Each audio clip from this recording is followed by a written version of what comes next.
Hello peoples, welcome to the Stoked Bloke Show, brought to you by a New Earth Project. We're coming to you from the Pipeline Studios, and we are joined today by the one and only, the greatest of all time, 11-time world champion Kelly Slater. Hey. Thanks for coming, mate.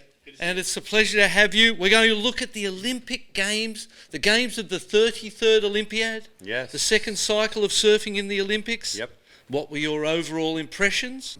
Well, first off, my lead-up impressions, I think we spoke briefly before about predictions. Mm-hmm. You know, my top four, which would include, 3 tour surfers and a wild card, a dark horse. My top four were obviously John Gabriel, Jack Robinson, and Kaeuli. So 3 out of 4 weren't bad. I picked them. And who mentioned Alonso? You did. I saw that. Yeah, that was a real wild card. That dark was a wild horse card, pick. but amazing Final Four. So in the lead up, that was my thoughts on who would do well. Over the course of, if you had to pick, if there were 10 events, those guys would obviously probably come out on top at least half the time. Yeah, one of those guys would win it. Yeah. The first round was slow. It was tough. You know, they ran the guys first. Yeah. As the swell was building. And obviously it wasn't a loser round. It was just a non-elimination round. So fair enough.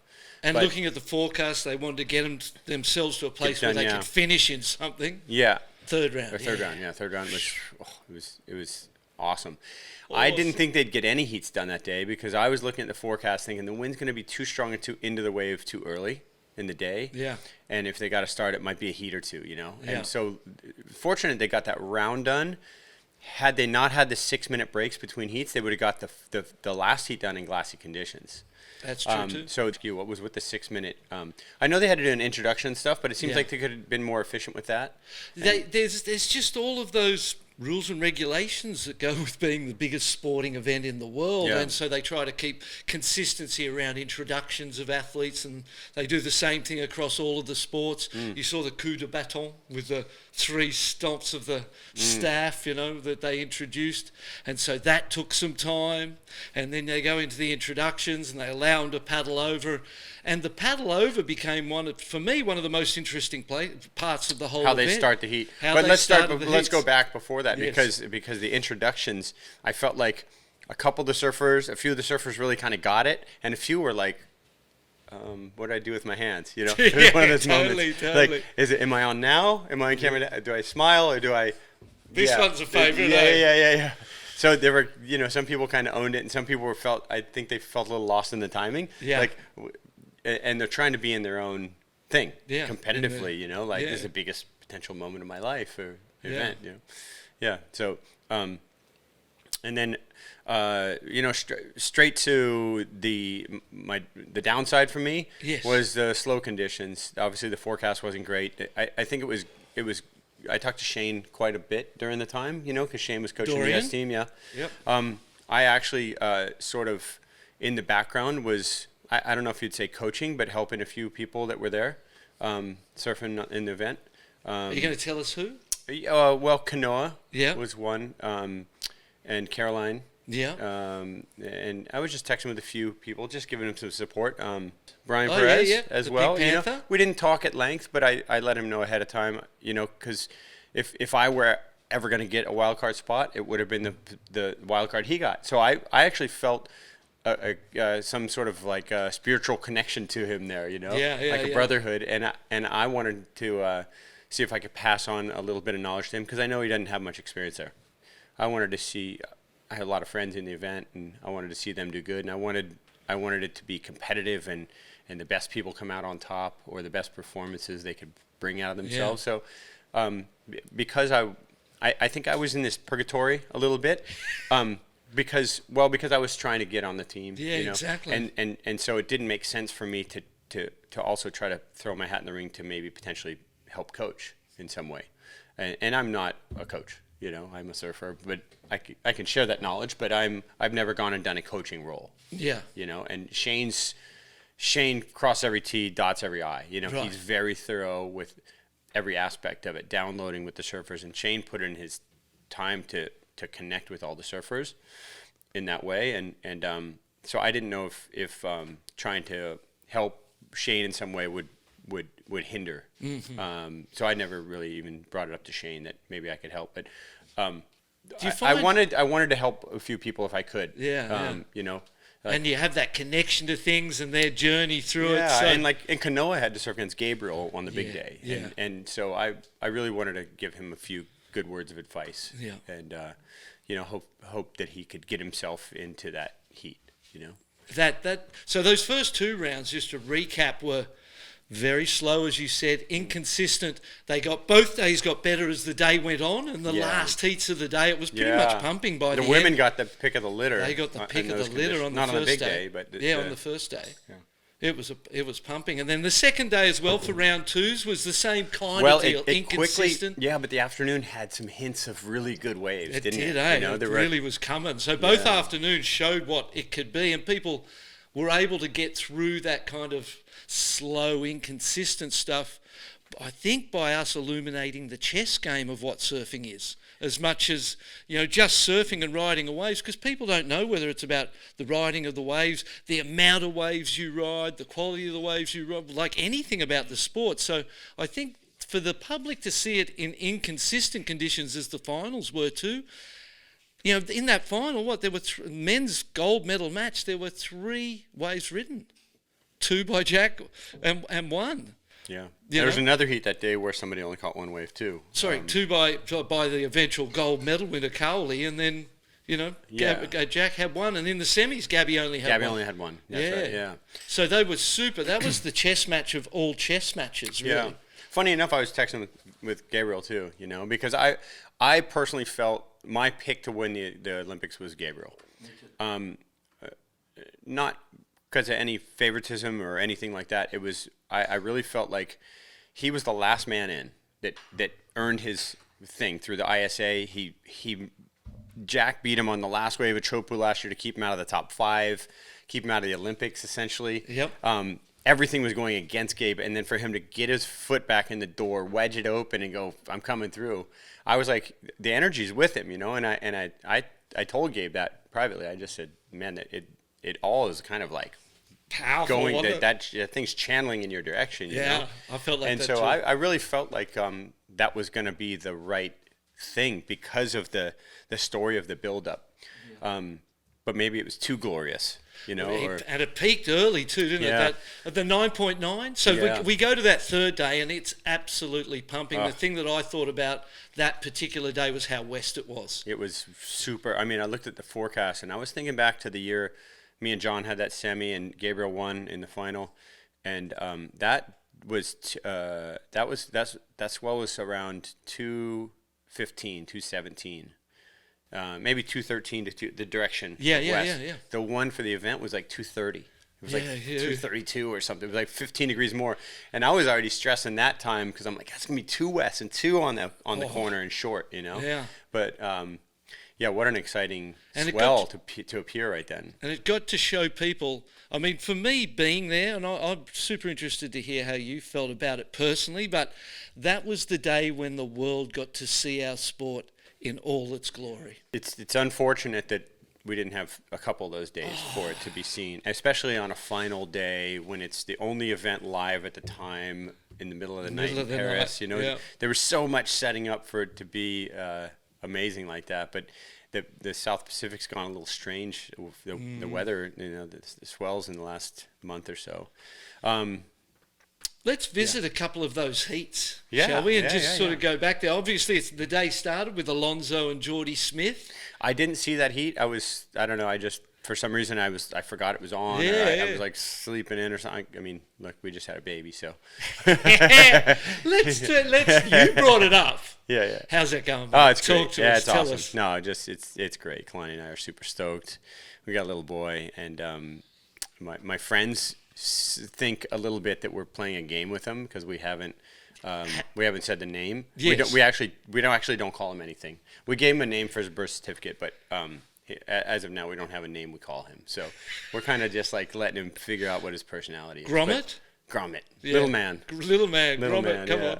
And mate, you got your own gold medal right there. Hey? That was my Olympics. That's your Olympics, mate. Yeah, and that's better than any gold medal. Yeah, it's having great. a child. Hey, you little beauty. Congratulations to you guys, man. That's fantastic. Yeah, it's been great. And will the name pop when the name pops? Yeah. So to speak. Yeah, I think so. It's we don't want to necessarily go off that template, but it took us 3 months to name our dog. So it might take like a year to name the kid, Yeah, that's right. You've got to get to know him first. Yeah. Well, congratulations to both of you guys. Yeah. Fantastic. Yeah, that first heat, it started a little, it hadn't filled in yet, and it still kind of hadn't swung more west. It still had that. When I saw the result, south. I was like, whoa, interesting. This guy's kind of he was on his putting way, it on Jordy. Yeah, and he did that pretty easy, and then I saw him surf out there. Rio Inaba beat Felipe pretty easy too. It was pretty solid. The scores were low in that heat, but again, Rio, he wanted it, mate, and threw him into a couple of those ugly big ones. Yeah. Do you see that heat? I saw that heat. Yeah. Yeah.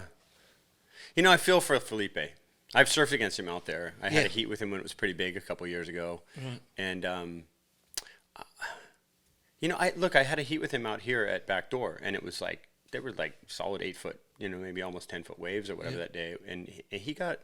If you pull that heat up and you see the wave he fell on at Backdoor, like it was a wave of the heat. I mean, I got like a 9 on the wave before, and he was on the wave behind me, and he fell out the end of a huge barrel. Yeah. And so I don't know what it is. I think it's just like something mentally in his head. I don't think he thinks he's going to die or something. It's just he's got some kind of block there. It really appears. But he's such a talented surfer. I mean, you could argue he's the most talented surfer in the world right now in small waves. In certain conditions, 100%. And you can translate that up. Yeah. And he has been progressively improving in that area, right? To have him lose to a guy that no one knows about. Rio Inaba is not a well-known name in the surf world. Mm-hmm. So that would be a big shock to people who don't surf to see that heat and then see, the multi-time world champion just lost to... But that's also kind of what the Olympics is about. That's what it's about. You could 100% argue that the field in the Olympics is not as strong as a World Tour event. Yeah. Well, the interesting thing is that 3 of the 4 finalists all made their way through ISA, not through WSL. Yeah. Right. Interesting. Alonso, Kaeuli, and Gabrielle all qualified for the Olympics through ISA, not through WSL. So only one of the 4 finalists came through WSL, and then the other interesting thing, but 3 of the 4 are tour surfers. Tour surfers, so that's right. I mean, it's obvious where the talent is. Yeah, well, those guys didn't even qualify on the tour, which is wild. And then you see the event a month ago. Italo won in crazy fashion. He just was rampaging through that event. Yeah, wins the event, and he's the gold medalist. He's the defending gold medalist champion. He doesn't even make the Brazilian team. Yeah, that's wild. I almost feel like there should be a shoe-in. Like in a situation like that, the guy is the former gold medal champion, and he just won the event at Teahupoo. Like a coach has to make an executive decision there and go, "We need the guy in." Yeah. I mean, yeah. Well, I think that's what the Olympics is. The stories are as much about the personal journeys of athletes from other nations qualifying simply to be an Olympian. Yeah. And those are stories that wouldn't exist without that. They don't exist. Right? And even third place, like at a WSL or World Championship Tour event, third place is not anything. Yeah. Right? You don't go, I got third. At the Olympics, third matters, mate. A bronze medal changes your life. Yeah, well, we saw that it's not going to change Gabriel's life. No, well, but at the same time, it's just setting him up to try to make gold next time. But did you see how badly he wanted it? He wanted it, yeah. I saw his head moving in manoeuvres and turns in the bronze medal match more than it has ever moved. Yeah, it was so desperate. I didn't watch this heat with Alonso. Yeah. I didn't watch that. I don't know what I was doing, but he was wicked. He got I heard Alonso was 7 for turns. I heard Alonso was leading. Was he leading? Well, it was a really close one. I heard there was a priority thing, right? Yeah, there was a priority thing. Gabriel got it and then got 3 sevens in a row or something. So yeah, it's tight, but and Gabriel's, you can see the fires there, mate. He ain't letting this one go. No. And no matter what, he wasn't going to let this go. They finish an exchange where Alonso's had the first, Gabriel's had the second. They're paddling back out. There's 2 meters or a meter to 2 meters between Alonso paddling out and Gabriel, and Gabriel sees the moment and starts going. Hey, and Alonso I can't tell you how many times I've seen Gabriel do that and track guys down and get the priority. That's what he did, mate. I've seen him do it 50 times. I've probably seen him do it 10 times at Teahupoo. Yeah, just at Teahupoo. You know. Yeah, over the years. It was controversial because but Alonso only had himself to blame because he allowed him to get into that controversial situation where it was neck and neck. Did Gabe go under him or around the outside? No, under and in. Under and in, but they both, even still in our minds, in my mind, I've got to be honest, I thought Alonso's getting priority. He was the last one to ride away. Well, they've got there at the same time. Yeah, I think if you're in a free surf.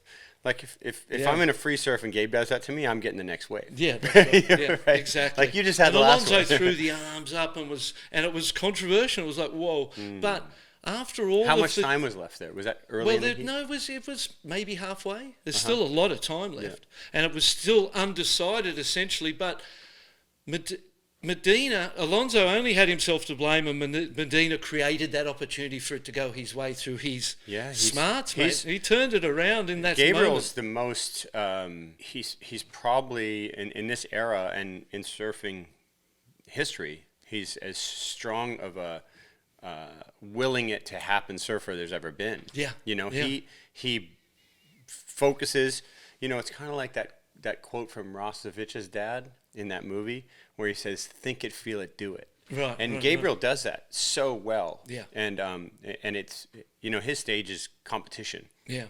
Whereas like, you know, we've kind of talked about the difference with him and John. John's like probably seen as more of a free surfer spirit, you know, or like that's where his biggest talent lies, even though he's a multiple world champion. He's probably going to win this year. And, you know, he's most people's favorite surfer. But, you know, Gabe's got this sort of contest energy that is just, it feels different when he's in the water. You just go, man, he could flip any heat at any time. Yeah. And do you feel like he's, in his role in the WSL circus, so to speak, he's the bad guy. He's the dark knight of the WSL. Yeah. In a weird way. And he pays for that. That's so strange. That's so strange that he is, because he's also like, if you're Brazilian, he's the golden boy of surfing, right? He's the golden child. He's the golden goose. Yeah, you know, he is the most popular, famous surfer that's ever lived as far as following goes. Yeah, and more followers than WSL itself. Oh yeah, on Instagram, you know, multiples more probably. Yeah. So it's strange for somebody that popular to be seen sort of as that, whereas like I think when him and John meet in the heat, he is Gabriel is like the Dark Knight or something, right? 100%. Yeah, it's interesting, and he pays for that in ways. And it was in that bronze medal match where he kind of got paid back one. You know what I mean? With that priority call, it was one of those ones where you go, well, in the balance of life, you most probably owed one at some point, and it was the bronze medal match. I watched that heat, but I forget the priority. Yeah. Again, there's always those things, isn't there? What about, let's just tangent this one, what about Ben Lowe, the judge, getting booted off for taking a photo with his two hometown mates? It's different generations who are there at an Olympics together. One's a judge, one's a coach, one's a surfer. They take a photo together going, look where we all ended up. I wanted to dive in with an opinion there, but I held back.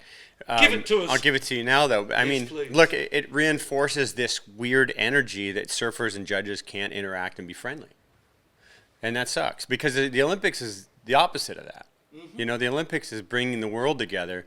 Like when you watch the Olympics, when you're watching track and field, when you're watching javelin, when you're watching tennis, any of this stuff, you're seeing like politics and nations. There's the obviously you're pulling for your country, but you forget about the politics of the world and the division between people. There's just these challenges, and at the end of the day, you're just happy for whoever won.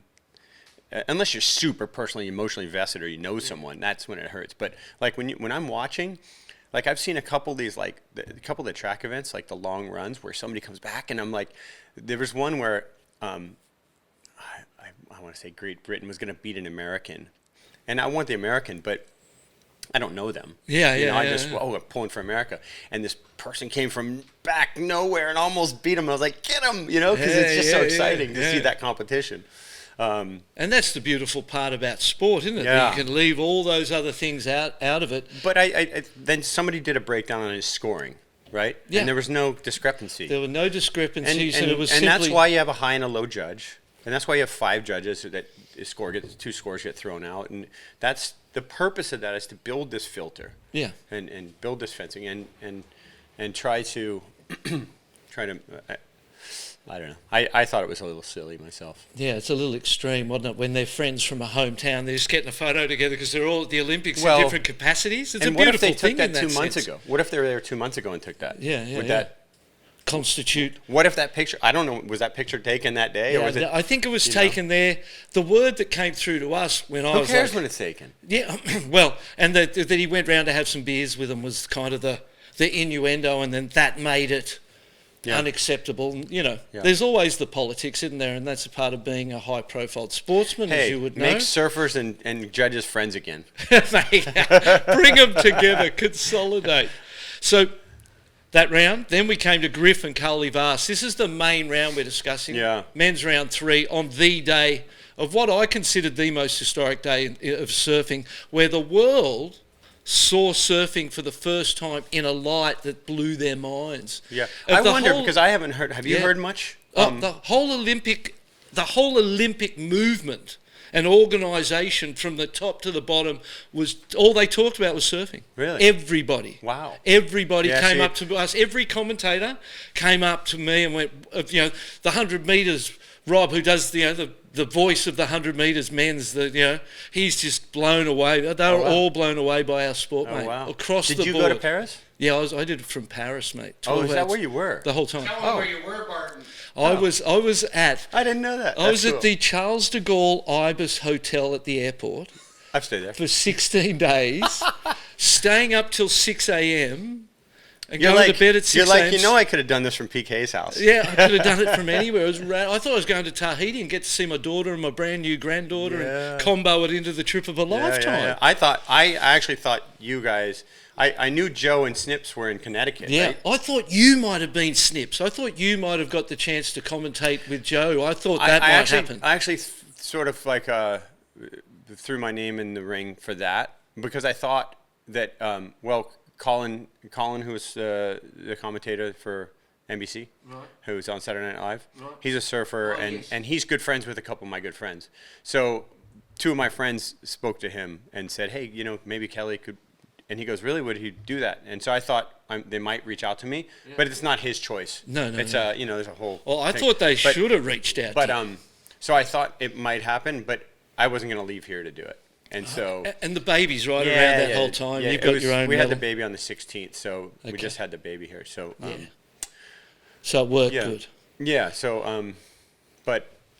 That's I enjoyed just watching it, Kalani and I just sat there and watched it, and I don't think I watched any of it with any of my surf buddies or anything, just me and Kalani at the house. And how'd the emotion feel for you? We all know you wanted to go. We all knew that it felt like some bookend moment that had the opportunity to cap a career and all of these things in some light that you deserved. And the whole surfing world thought that. You know that Sean Thompson started a letter that all of the world champions signed to get you in. There was enormous... momentum and desire. Okay. No, it's okay, man. And you felt good about how'd you feel personally sitting there watching? The big day, I was sitting there with Kalani and she says, how do you feel? And I said, I'd cut one of my left toes off to be in this today. Not my big toe, but one of the other ones. Yeah. I said, literally, I'd chop it off right now and go surf. Just to be in this thing today. Just because I knew that was that's the moment of surfing, and it's so exciting to be a part of that. Yeah. And win, lose, or draw on a day like that, you just send it on a couple big waves, and you might get the wave of your life and the moment of your life. That's right. And Gabe did that. Gabe did that. And he Gabe, comes flying out. Yeah. It's funny that became so iconic. And had he won the Olympics and then that be the picture, it would have been such a crazy story. I mean, it already really was, but. What about if it was a 10-point ride? Good enough. Yeah. 9.9. Yeah. What did you think? I didn't think it was going to get 10. No, you didn't think so. so. And I copped a lot of shit from Brazilian fans, obviously, for saying that. But I didn't make an opinion. What happened was Stab, I think, said he got a 9.9, but every fiber-hour being says it's a 10, right? And so people were commenting, and I just said, well, he didn't hit the foam ball. He wasn't on the foam ball, and that was my I wasn't arguing for or against. Yeah. I just said the reason basically I was saying that the reason he didn't get it is because he wasn't on the foam ball. You could actually see him the whole time. And he was, those 10-point rides are like, okay, look back at the heat I lost to Ramsey. Did you see that heat? Yep, and Ramsey got one. He was behind the foam ball like 20 feet. He shouldn't have made the thing. Yeah. And you look at that and you go, how did he come through that? Yeah. Whereas Gabe's, you can kind of understand. He got the line. He's above the foam. Yeah. And the takeoff was crazy. The wave was absolutely insane. And it's, you could say that's one of the waves of your life. Mm-hmm. But also, as far as technical difficulty, if the foam hit him at all, it was a 10. Yeah. But it just didn't have that element of, because years ago, Morris said to me, Morris Cole, he said, for teahupoo, they should come up with this other scoring. And he was talking with, I don't know, Hanley and a few guys, like, it's how we would score it. The drop is 25%, the barrel's 50%, and the completion's 25%. Yeah. And he goes, you could get a 7.5 for a fall. Yeah, because you had a crazy drop, you had an insane barrel, and you fell at the end because you didn't make the barrel. You still get a 7. And I saw Glenn Winton in a heat. My first year surfing the Pipe Masters, Winton was in a heat with me out here. It was second reef pipe. And I'm 19 years old. I'm terrified, kind of on the shoulder. Yeah. I'm like, shit, I got Glenn Winton. I got to beat the other two guys because I'm probably not going to beat Glenn Winton at pipe. And he took off on the second reef bomb, and the thing broke, it, capped off second. He caught it, and it was breaking ahead of him, and he pulled into it like this from behind the barrel. Behind the, the section. Yep. He just backdoored the section, and he pulled in like this, and he rode all the way into a closeout. He got a 7.5. And I thought, that's how it should be scored because he just put it all on the line, like no fear. Yeah. And he just didn't come out the end. He did everything, exactly. Yeah. Everything incredibly well. So backdoor shootout, you can do that. Yeah. So it doesn't need the completion. Same kind of mentality. Yeah. It's a good thing. I think there's something to be said in waves that are very specific, like teahupoo, where it's just about a tube. Yeah. And the smaller days obviously turns into turns. If it's south or whatever. But as the rest of the event was. Yeah. Essentially, people were winning with turns and... At some point, we'll talk about those turns with Tati and Caroline. Yeah, it's a good, whatever. It's a good conversation. Yeah. Griffin and Kaeuli came up, and Kaeuli went out there and started standing in those big... He got that massive big one where he didn't really disappear on that, but it was so gnarly because it was so west and it was so far over that it was dangerous. You don't know how deep you can be on those. Only a guy like Kaeuli or Emio or Matahi, those, Gilbert, those kids... They're really the only group of people who really understand how deep you can be on those waves. Yeah. There's other guys who will be deep and just send it because they don't know where they are on the reef. Yeah. I'm just going to charge because I'm not scared. But those guys know how to see it, and they've done it so many times, so many repetitions now. Like, I look at those waves, and I can figure them out after watching people and get my lineups and stuff, but it's not obvious. Yeah. You don't like it. I think Pipeline's pretty obvious. Right. At teahupoo, you take off on this wave and it breaks. It looks like it's breaking so far ahead of you, but you're going so fast. And because the lip's pitching that way and the face is going this way, it gives you this weird room deeper in the barrel sometimes. Even though you're not as deep as you can be at other waves, it's weird. Visually, it looks like you're deep. And your nose of your board's got to be kind of angling down more than at any other place, huh? Yeah, so there's real west ones. If you take off behind them and then you backdoor the thing, you actually get a shorter tube. Yes, that's because you're going so fast over the initial part that you're out of the end before. So you almost got to take off on the corner more and slow it, stay slow and high or whatever. But that's the only way to stay in the pocket for very long. And the more it moves over there, the scarier it gets. Fair to say. Yeah. And the wall that you might get out. Well, that opens up the rights. And exactly. That's right. You start to see. Geordie Smith went a right in that first heat of the day in competition. Geordie and Dane got back-to-back rights one year. I remember that. They got an 8 and an 8.5 or something on 2 rights. And I almost caught up to Ace Buchan in a final with a right. I needed like a 9 and I got an 8.5 or something. Super west. It was so west and it was peaky. Yeah. But I saw some rights on the camera that day. And I wonder if anybody will do that. I didn't know that Geordie did that. Yeah, Geordie did it early, and it was a closeout one. It didn't really work, so it wasn't so great.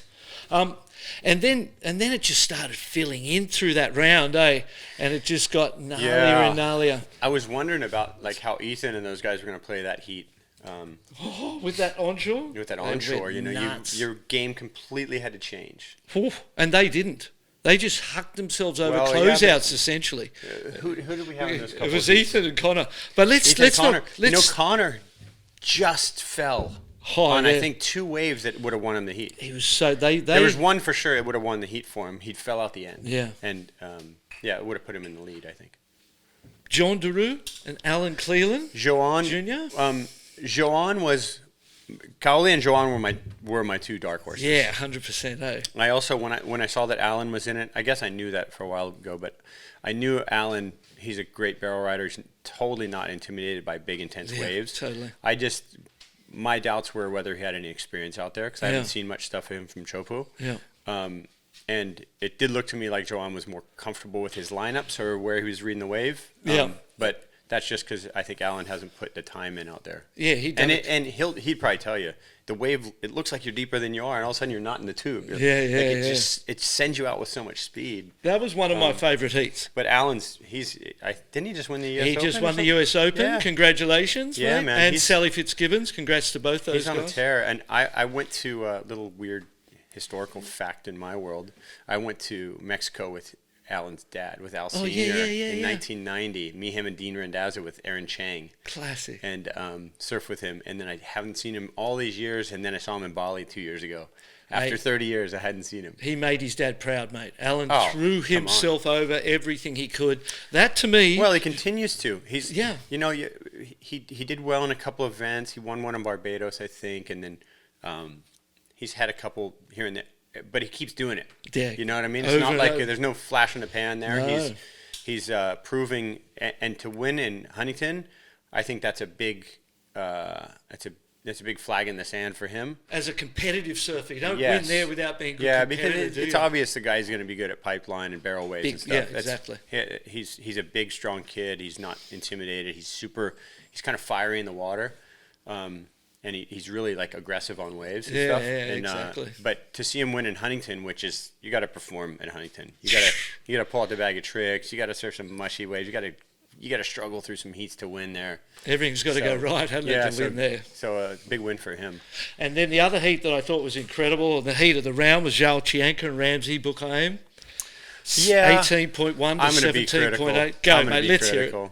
I thought they claimed way too many times. They were claiming like those were the best waves of their lives. I mean, and the waves were good. Yeah. But like both of them could have been deeper on almost every wave they rode. I'm sorry. I just felt like I really felt like there was like these huge claims. Like I just did something I could never.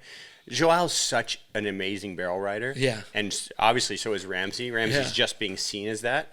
So I've seen Joel get so many good barrels and surf such good heats that I felt like he was selling his waves. Right. That was my opinion. Yeah. And I love Joel. I think I personally, I'm friends with him. It's great. Like, I just thought there was like, it was a big moment and there was a lot of adrenaline and the waves were insane. Let's call it, from my perspective, it's a trend. It's trending. Claims are more used in fashion, and even you watch kids winning the junior events, they're cheered up, the claims are going, and there's behaviour patterns that people see their champions do, and then they emulate that, right? You know who I learned from was Tom Curran, Tom Carroll, yourself. Like the claim was rare. No, you didn't claim. The claim wasn't like, and even little fist pumps were they're normally a big tall stand one where you didn't do much was kind of. If you pull something out in the moment, and it's like the emotion takes you over, and it's real. Yes. But there's so many claims now that to me it's like falls in soccer. I'm just getting tired of seeing them. And you know these guys roll on the ground like I'm so injured, and then they get right up and run again. And then when the ref doesn't pay attention, they get up and run off. And they're like, "Is he looking at me?" Exactly. But I feel like claims have become that in competition. Yep. And I think they're being used not for emotion, but for sale. They're a part of you selling your performance to the judges and wringing out an extra. Because you can tell when somebody's like genuinely stoked on something they made. Yeah. And I see too many guys who are too good at surfers claiming things that weren't remarkable for them. Yes. That's the thing. That's where it starts to bother me. Yeah. If a guy who's not expected to win beats some big name guy in a critical moment, even if it's not a great wave, dude, claim that thing till tomorrow. I don't care, because a moment happened in your life, right? The emotion takes over. I almost feel like there should be like a judging rule that you deduct a little bit for the obvious not stoked claim, like the cell claim. The cell claim. But and from memory, claiming and riding on one of the waves too long, I don't know if it was Joao or Ramsey, might have cost them a priority, or they rode too far. Right. Like selling it. Or something. Yeah. But like the waves were so good, you didn't need to claim anything. Like just get back out there as fast as possible and get another one. Go a little deeper each time.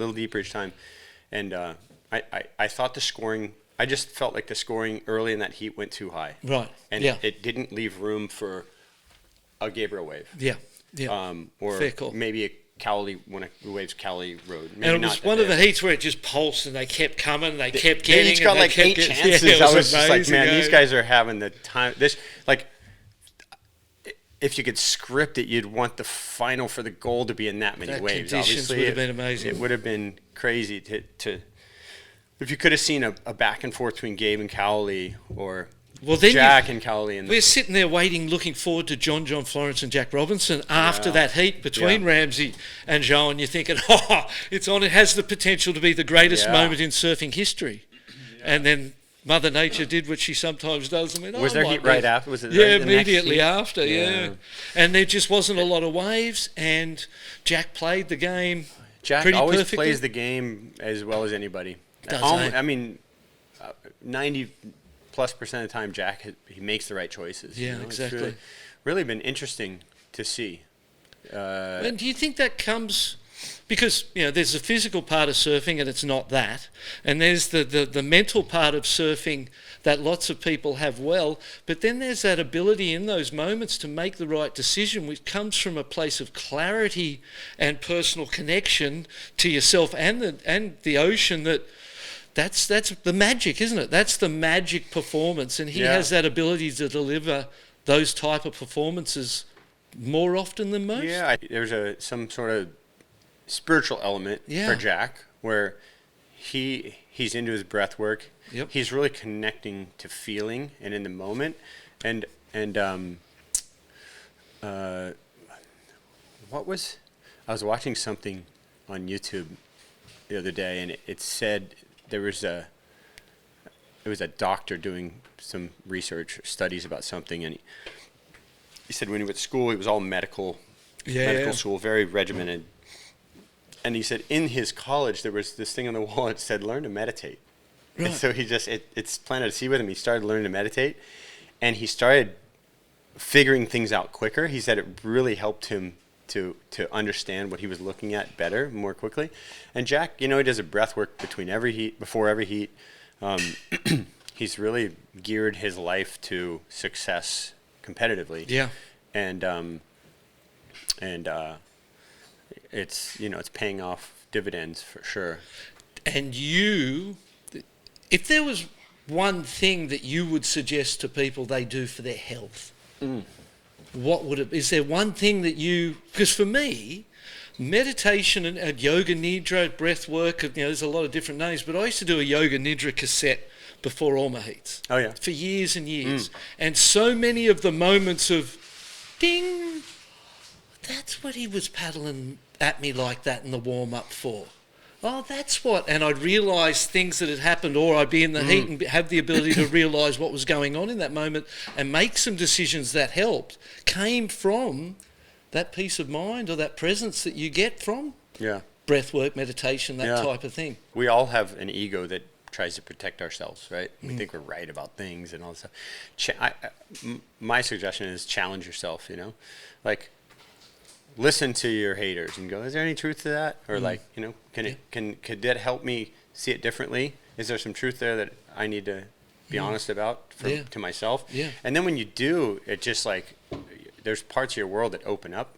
It's not a tangible thing, it's a feeling. And then when that opens up for you, you become aware of how other people feel. Look, I just had a kid, right? I have a 28-year-old daughter. I wasn't there when she was born. I didn't experience that whole thing. Yeah. So seeing my girlfriend give birth and what a woman has to go through. Like there were so many things that I became aware of for other people in my life that they've been through that I didn't know. And I'm just like, oh wow. I like my little brother had a kid 11 years ago, and just the awareness of like changing diapers, you know, looking after this kid, worried about how they breathe at night. Like all these, like, are you still breathing down there? Like, I used to lick my hand and put it there just to feel that. Yeah, like what? I feel the chest, you know. And so like these definitely, like, as a recent new parent again, a whole different awareness of like other people's feelings.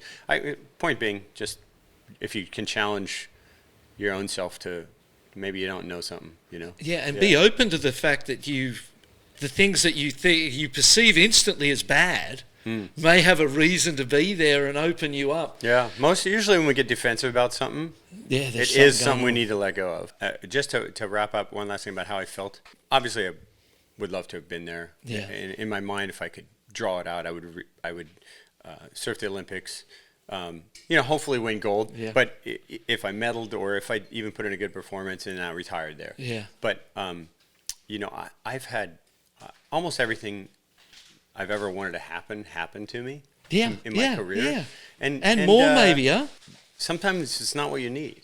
Exactly. You know. Good point. Sometimes you just whatever happens is maybe what you need. And that brings up a point to me about Joao 2 years ago. Yep. Joao didn't make the cut. Yeah. Right? Last year. And I talked to him quite a bit about it because I was right next to him when he lost out, you know? Right. And we were just talking. He was super sad. And I said, hey, man, I shared a little story, something I went through when I was younger. And how bad I was doing on tour one year and how everything had been so great. And then all of a sudden I was down in the gutter. And then he really like heard it, you know? And I felt like I really was able to share something with him. Yeah. Personally. Anyways, a year later, whatever corrections he had to make, he's in the top 5 surf and trestles. Go to the Olympics. And, you know, he was in yellow jersey half the year. Yeah. And, he used that moment to better his situation, you know, and I think that was really inspiring to see. But you know, hopefully that's where your road takes you when you're on your way up into your career, you know, but it's not all going to end up being exactly how you want. No. And whatever comes is probably what you need. Yeah, if you believe that and you're looking for the messages. Well, you have no choice. If you take it that way, life's great. Yeah. You know? Yeah. And so I'm super pleased with it, you know? Yeah. Well, you got a baby, mate. Yeah. Little boy. Let's skip forward. So that day was historic. The photo of Gabrielle coming out went around the world to newspapers. Yeah.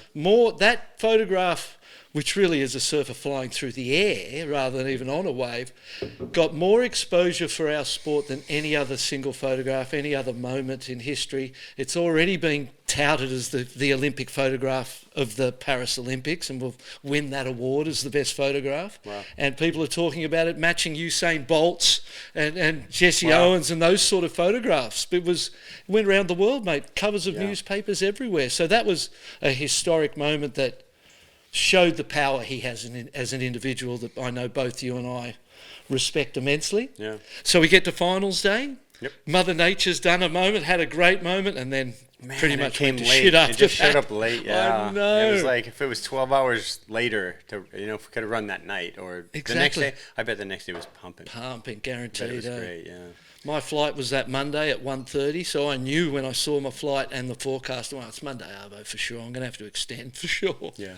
And there was a moment where they threatened. Do you know why it couldn't go one more day? You just cannot, mate. It's a big machine. And all of that programming and who's going to do what. I just look at it and go, it's the only sport happening at that time. Give it a little bit of freedom. Yeah, it's hard to get freedom. I think they gave it some freedom already with the 10 days. Yeah, they gave that freedom and, essentially that ruffles the feathers of people. Not knowing when the broadcast is and what's going to happen was difficult for them in general. And if you're a new sport in the Olympics and you come in real high maintenance, we need that's right. Exactly. You might just get kicked out the door. They go, do we need to deal with this 10 days of up and down, waiting, not knowing? It's a good conversation to hash out. LA. Well, people ask me about where do you think should I have in Malibu, should I have in Huntington, should I have it at Trestles, and I'm like, should I have it in a wave pool.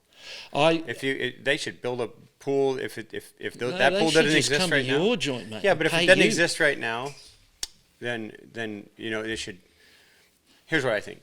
They should build. The powers that be, the right people in our sport, etc., should get together and come up with what everyone believes to be the most thorough and fair format. Mm-hmm. And from that, create the format around what wave you could potentially have. Yeah. And I think that it should be a combination of singular maneuvers, like compulsories, if you will. Mm-hmm. Like you have to perform these airs or these turns, this tube, and you can score each of those individually, and then you have to have a complete right and a complete left. Yeah. Your front side and your back side surfing. Yeah. And if everyone has the same template, the same wave to deal with, it's apples to apples in a way, right? It's a lot easier to score. So, I mean, from the early days of Jeff Bizek, my partner that I built Surf Ranch with, he said, the first day I met him, he goes, I don't want to invest, I want to work with you. Right. We were in an investor meeting, and he said, I think you need a mantra like, we want to try to make a pool for the Olympics or a wave for the Olympics or something. He said, maybe go with that. And so I started thinking about how could you run a format? What's the fairest way you could display everyone surfing? Maybe they don't get the best ride, but they do all the best things individually. Right, and they could still win. Maybe you're fifth in that, and you're first in that, and you're 10th in that, and you put them all together in a... And gymnastics with the different disciplines that exist within that. So you have these different disciplines, and you have to perform at all of them. And I think that's probably the best way to showcase surfing, because you could then put it in a tight package where it's more understandable to people than going, wait, he paddled a little faster, but he had the last wave, and there's a priority. It's complex, mate. Those come, and then people go, well, why is that better than that? Like, that looks pretty good. And, because I watch gymnastics, and I've never done gymnastics. I mean, maybe when I was in second grade for a minute, but it can be shown to me through the way you can obviously see some things are more difficult than others. Some people have a more difficult performance. Yeah, preferences of different apparatus. And then you have the commentary explaining why a little point's deducted or why, and they know the scoring maybe better than the judges do. And so I think that we need to try and filter it into a way that it is more palatable and digestible for people who don't surf, if it's going to be in the Olympics like that. Yeah. And surfing could go from summer to winter Olympics if it needed to. That's right. Yes, that's right, for better locations. That's, when you think about Tokyo, typhoon swell, small stormy beach break conditions, but they got something. Yeah. Could have been a lot worse. And then it goes to the Tahitian reef, and it gets a death-defying day and get to see that craziness.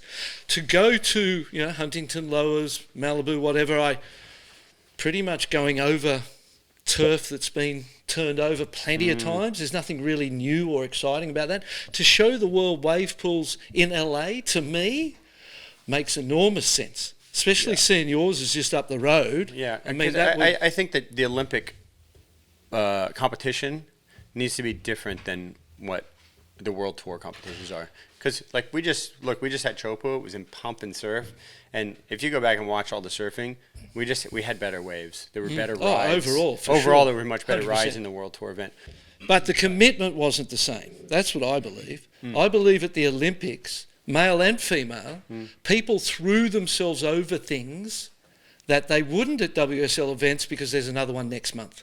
And because there's another event next month and it's just 1 of 10, don't really matter. You can avoid that particular event, whichever event it is, if you don't like it or you don't specialise in those conditions. And that's a throwaway, it doesn't even matter. At the Olympics, once every 4 years, it matters, mate. And the commitment in the performance, particularly on that big day, was another level. People were hucking themselves over things just because the moment called for it, and that's what I was so proud of. As a surfer, the ladies, I don't know if you saw young Suchi, she got such gnarly wipeouts, mate. Yeah. And she just kept getting back up on the board and paddling back out, and it was amazing. So it was, I think overall, it was a massive success for surfing. Let's just talk the medals and that finals day. Yeah. In the ladies, Caroline Marks takes the gold. Yep. Tachi was silver. Talk about scores, the 7.5 for the first wave of Caroline's kind of set a benchmark in that heat. That didn't get reached, but I was thinking, well, there's the potential for a 10 in this heat if that's a 7.5. Yeah. How did you feel about that opening score on that wave? Yeah, what I do remember was Tati's last wave. I went, it's close. It's going to just be it or just not be it. Yeah. And so I felt it was a really close heat, and either of them could have had gold. Yes. And I didn't, and I thought if either one of them had it, it wasn't a rip-off or it was fair. Yeah. That's the way close heats are. Totally. And fair to say Tachi was the best on the rail and the best in the turns the whole event. For sure. The whole event, her surfing on the rail was at another level to everyone else's. I thought she did the better surfing on the rail in the final. But her last wave, she wasted 3 or 4 seconds trying to get tubed and didn't even come close. Yeah. And so that was a huge detrack. Needed a 4.67, got the 4.5 at the end. 4.67 or 5.67, 4.67, whatever it was. I think it was a 4.67, got the 4.5. Yeah. Super close. And as you said, either way, obviously she made the last turn. It was the done deal. Yeah. And the tubes that Caroline got, particularly on that opening ride, were the difference. And that's what that wave. You know what? About she just got barreled, right, and kicked out. Yeah. It's kind of a little stagey. Turn after it. Look, she didn't get very deep. No. And it was she was never not going to make that tube. Totally. So that was a pretty high standard to set. Yes. But then you base everything off of that. And nothing else raised to that standard. Yeah. So I mean, it's a tough one because you're at Teahupoo, so it's about the barrel. Right. That's what it's about. And so you definitely could argue that technically Tati's 2-turn or 3-turn wave? Yeah. The 3-turn wave? The fourth she fell on, yeah. Yeah. Well, no, but she had her other scoring ride. Yeah. Was 3 turns or 2? Yeah, it's a bit of a blur for me too. To me, her turns were better than Caroline had a tube and a turn. Mm-hmm. And Tati had 3 turns, I think, or 2 turns. And I really felt like Tati controlled her turns sort of tighter and better, but my feeling at the end was that it's just going to be close, either one way or the other way. Exactly. Yeah.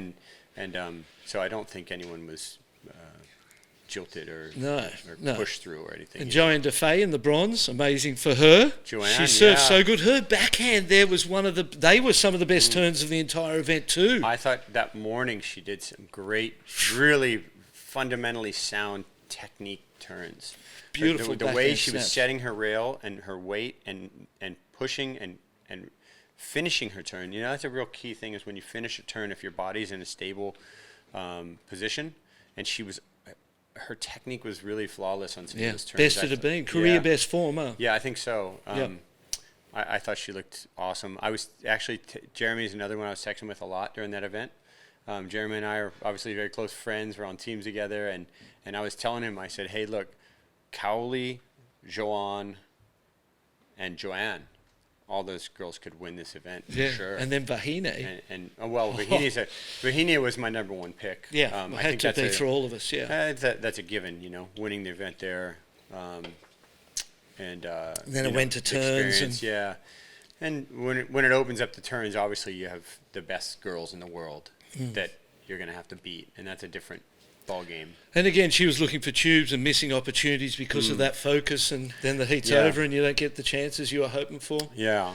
Whereas for Kaeuli, it opened up. It was the barrel that won it for him. Yeah. You know, he picked those right waves. What about the start of that heat? Jack Robinson gave.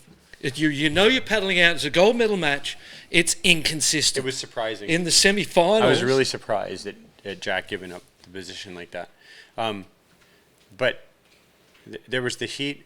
Well, let's go back to the heat with Gabe and Jack. Yeah, right? That was that cat because Jack kind of snaked him if you want, whatever you want to say. Yeah, he got around him on that first one, but then it's a 0.5. Yeah. And then you think the ball's in Gabriel's court. Yeah, and then they had that. How did it go? Jack got the first. Gabe got the second. Jack got back out with priority. Got the good wave. Is that how it went? Medina got the one before. Jack got Medina then got the priority. Yeah. Got the first wave of the set. Got the second. Jack got the better one. And Jack got the 7.83 behind. No, he got a lesser one, a 7.83 behind it, cut out, but got the priority. That's what it was. And then got the second wave, and Gab never got another chance. Yeah, and that was an 8.6 or something, right? Yeah, so I can't remember exactly. But yeah, so it was like he had the top score and the third score, and Gabe had one in between. Yeah. And so he needed another score in between. And he didn't get another chance. Yeah. I actually, with like 10, 15, whatever, there was like 15 minutes more left in that, and I was like, there's no way Gabe doesn't get this. But Jack has done everything he possibly can with the situation to put it in his favor for now. Yeah. And I just thought, it can't be that inconsistent. It's going to be something come, and just nothing showed up. Yeah, and you figured, like, there's got to be something. There's got to be something, and then there isn't. But you played Jack, although that first little paddle around into it, handing over the priority felt like a mistake. In a way, though, sometimes you got to just get it going. And it set up the rhythm where he got the 2 against the 1. Yeah. And it was amazing. And then I was thinking, okay, when that first exchange that they had, where they both got the wave, they got the 2 waves, and the second one was kind of more hollow. Yeah. Jack's one. Shorter. I don't think it was as deep or as long. Yeah, but it was shorter and cleaner, but it had some white water on it too. But the first one was a racing sectioning. But in my mind, I was thinking, if a set comes at the end, Gabe's got priority. Yeah, what happens first or second wave? The second one's going to be cleaner because there was that chop, that southeast chop or whatever a little bit. Yep. And so I thought, man, if he knows there's one behind, what will he do? Yeah. How do you? It's in your hands. You got to pick. And what if you pick the wrong one? It's a big deal. And so Jack definitely had the advantage there because he already had 2 rides. He can back it up with a third, and Gabe has to pick the right one if it comes. And he doesn't have a second, so whatever it is, it's got to count. He's got to take it to the bank. It was fascinating in that sense that although there wasn't a lot of surfing. And so that's the part that, it's probably boring for people who don't surf, but if you can, as a commentator, explain that to people and they can get sucked in and go, oh, I can watch this. But so many people with different sports they don't love, they look at highlights. Yeah. So they want to see that highlight. We need the highlight moments in surfing. I got a gazillion messages from people who had never watched surfing before on Instagram going, hey, I've never watched surfing before. You are making this so interesting. This is fantastic. And I was like, wow, they were the ones that touched you, were all the people that had never seen it but were really enjoying it, even in inconsistent conditions. Mm-hmm. Then we go to the final, and what happened to Jack against Medina? Sort of flip-flopped, and it was the exact same thing. Yeah, he used up his magic in that semi. He used up his magic in that semi, got to the gold medal match. You'd do that, wouldn't you? You got to take it while you can, isn't it? You just take what you got in front of you. But Kaeuli just went bang, bang, and you got to think when Kaeuli came out of the second tube, having 2 rides, and one's a 9.5 9.5, right? yeah. And a 7, 8 or something. What do you? Yeah. You had to think right then. He went, I just won gold. I might have won gold. All like Please go flat. Please go flat. Like he was in a position where, in theory, he could have got washed in the lagoon, got injured, and still won gold. Potentially, because maybe another wave is not going to come based on those couple of one-ride heats that surfers had earlier in the day. I think it was sort of the perfect thing to happen. You have the local guy win. It's a hero moment for him. It's a life changer for Kaeuli, for sure. Yeah, for sure. Sponsor wise, and financially for his future, and he'll probably never pay for a meal again in Tahiti. or just that, or a beer. Yeah. Just that one's a pretty good. He'll get free fafaru forever. Yeah. And in France, in France, he'll be an absolute hero when he goes to Paris. How good will that feel for him? You already seen him. Yesterday's surfing down the Seine with the gold medal behind the boat. Yeah. Eiffel Tower in the background. And wow, what a thing, And to not be the expected guy, to not be the John or the Medina or the the World Tour guy, to kind of come out of that situation is quite incredible. Yeah, and that story of the underdog moment, because people are going to look at it on paper and go, this guy was like not even on the World Tour. He's kind of just making his way up, and he was able to do that at that moment. Yeah. And I was texting with Kaeuli. Him and Jeremy were in Paris. And I was like, oh, Jeremy's going to have fun on this one. He loves going to Paris. He was having fun. He's a great coach. What a great coach and what a great inspiration. Committed. Jeremy was telling me that he felt more emotional and engaged in it than his own surfing. It's his own surfing. He said he was texting me sometimes in between heats or at the end of a day, just saying, man, the pressure. He's like, I'm crying, like it's so hard for me. I can't even sleep, He was so, and I was seeing the same thing from Shane, where Shane's less emotional, but Shane was so involved and engaged for his surfers, and that's a being that we're all on the world tour. Griffin, John, Caroline, Carissa, you have. It's a lot of different elements. These are people who really have their own teams, their own surroundings and ecosystem around them. And so to be able to like be there, bring them together, and be there for all those surfers is a tough. It may be a little bit of a hard dynamic, but I think Shane's kind of the perfect guy to be able to have done that. I've done it. Coached Australia a couple of times at the ISA World Surfing Games, and I didn't like it. Yeah. It's emotional. It's so hard to share what you've got with other people, and there's a balance of emotion. So being a coach is one of the toughest jobs. I'll just finish up with that. With regards to ISA, I loved going to ISA. We've talked about this before, but I loved going to Japan and doing the ISA.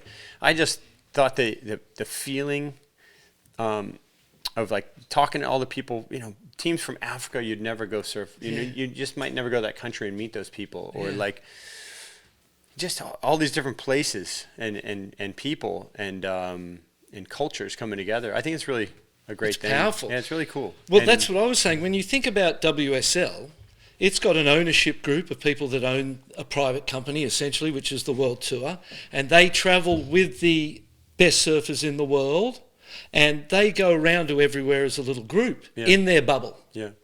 The Olympics, the ISA, they have an event, and the people from all around the world come to that event, and it's a very different dynamic than your bubble going everywhere else, when everything comes to the one place and you've got all these different individuals from all these different countries coming together to put on a show that is the celebration of surfing. Yeah.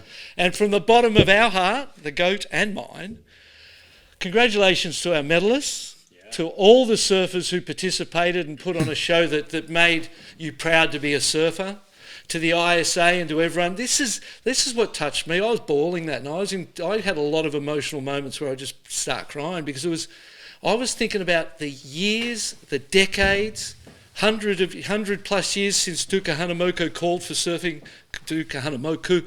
surfing to be in the Olympics, and there it was on that stage, and that they put on such an incredible performance. And for all them years, people have been putting their heart and soul into the development of surfing as a business, as a sport, culture, and has this moment where the world gets to see it, and it takes their breath away, and none of them can believe it. What they've watched on that one day there in round 3 that was everything. And then, the fact that we got such deserving winners and we got it done was incredible. I see it as a historic moment. I thought it was the most historic moment of surfing competition. Probably so. Maybe one of these 11 world titles. Let me go back and think about one. No, I wasn't there to experience it, so Neither was I. No, you kind of were. But you were in Paris and around it, So I was in none of the environment, you know. So I was just at home watching on TV. You're in the birthing ward. And I was actually wondering. I was like, what's it like in Tahiti? What's the feeling in Tahiti? Does it feel Olympic in Tahiti? And then what I was wondering what it would be like for Kaeuli and Caroline. I saw Caroline, a friend of mine owns some restaurants in Paris, and he sent me a picture this morning. He said the champ is here, and Caroline was there with him in his restaurant. Unreal. And I just thought so cool to go and experience the culture and the life and the people in Paris after winning. Yeah. And I saw Medina was over there. Everybody ended up in Paris, didn't they? And I would say Medina's expectations so high that I would think bronze might be a little bit of a sting for him, But, I messaged him. I said, man, really enjoy this. Like, you you could have not even been there. In Tokyo, he was fourth, right? He made the bronze medal match, lost the bronze medal match to Owen Wright, and didn't get a medal. And he finds himself in exactly that scenario again and manages to get that bronze. So I think for him it was a big deal, you know? Well, look, Gabriel could go silver at the next one and then eventually get gold. You know, it could be, what if he does with this the bar build-up? you've set? What if he does this build-up over the next 8 years and that, you know? So you don't know what's going to be great in the future based on what maybe didn't quite go your way, but a bronze, like, you got a bronze medal. And, but, you know, Gabriel expects to win. Yeah. You know, he has, I'm sure there was a part that hurt for him because anyone there, I mean, I'm sure it hurt for Jack too, to be that close to a gold, but. He had the one best wave of his semi-final and didn't get a second ride. Yeah. So that's got to hurt in itself, right? Yeah. But as you said, back to that, you find the silver linings in all their moments and grow from them. Yeah. And he'll no doubt do that. Yeah, great moments come in the future because of things that didn't happen for you now. Yeah. You can't have it all. Yeah, can't have it all. And so it sets up a lot of good future storylines. What about you? Fiji next? Fiji next. Man, if I didn't have Keone Watson going as my coach, I might have to invite Barton Lynch. You know, relive '92 or whenever we went. What year was that? That was incredible. I think it was around '92. You've got an amazing history with Cloudbreak, with the events there, with the island itself and the people. That must feel like it's got something in it too. There's some meaning in this moment as well beyond just going and surfing an event. Yeah, I don't want to overthink it. No. Look, I haven't been surfing much. I'm in kook phase for me right now. I'm out of shape. I just got some boards that look really good. And He's already got a dad's body. Yeah, I got dad bod. Yeah. Yesterday I went and played volleyball with the Johnsons down there, and Trent grabs my stomach. He goes, "What's that?" And I was like, "You fucker." Okay, I'm fasting tomorrow. Yeah. I'm gonna start working out every day. I've got a contest coming up. No, but look, I've gone 6 weeks between events not surfing before and get back in. If I can get a few days in the water. But the forecast doesn't look great. But as far as the event goes, I'm stoked to be in it. It's the last time I'll surf a World Tour event at Cloudbreak because it's going top 5 next year. They're gonna do a final 5 there. So I won't have a chance probably to ever surf a World Tour event there again. So I don't want to build too much up there, but it means a lot to me. Yeah. And Keone Watson's coming with, one of my oldest surf buddies. Yep. And just this morning, Shane Dorian works a lot with Erin Brooks. Yep. And she's kind of there on her own. She hasn't, you know, she's going to do the event for the Right, wild card. So I'm going to kind of spend some time helping her out and surfing with her. Kind of, you know, we'll probably just get on a surf program together. And I'm super excited. Tavra is like my second home, you know. Yeah. And I have a surprise actually for the Fijians when I get there around my son. Yeah. And I want to make the event about Fiji and about Momi and Nambila, about the people on Taurua, and you know, do it for them. Dedicate my last contest there to them. Yeah. And yeah, I hope we get some great waves. But if we don't, you know, Taurua is still fun when it's 2 feet, man. It's the best place. Even when it's head high, it's a great wave, you know. Oh, it's so good. That's why Cloudbreak's so great. It's good from waist high to 50 feet. Yeah. It's only not great at about 10 to 12 because it washes through a little bit. Right. But it's you just go to so spectacular. And get barreled off your head. And look, if the waves aren't good, I'll fish and dive and play volleyball. Keep the dream alive. Find some shells and play with your baby boy. Are they going to go? No. Bonnie and our son aren't coming along. Yeah, just a little. We don't have his passport and stuff. Yeah. And she's kind of in her bubble. She goes, "Look, this bubble will never last after this." So keep the bubble. Yeah, keep the bubble going. Yeah, that's a beautiful thing. Congratulations on that. Thanks. Yeah. So doing that, and then the only other thing I have down the line is I'm going to go surf Jeremy's event in France at the end of September. Yep. And Shane and Jackson are coming to that, and I think we're all staying together. So it's gonna be fun. Life is good, mate. Life is good. Thank you, people, for tuning into the Stoked Bloke Show. Thank you to all who were a part of making this historic moment in Olympics surfing and in surfing in general. And we're all very proud to be a part of it.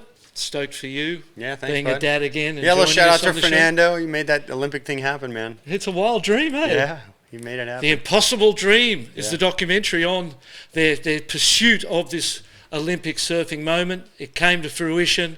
We all were made proud by the performances of the surfers. And we'll be back again soon with another episode. Thank you, Kel. And we can't wait to watch you at Cloud Break. All right. Smash it up. All right. Love to the family. Yep.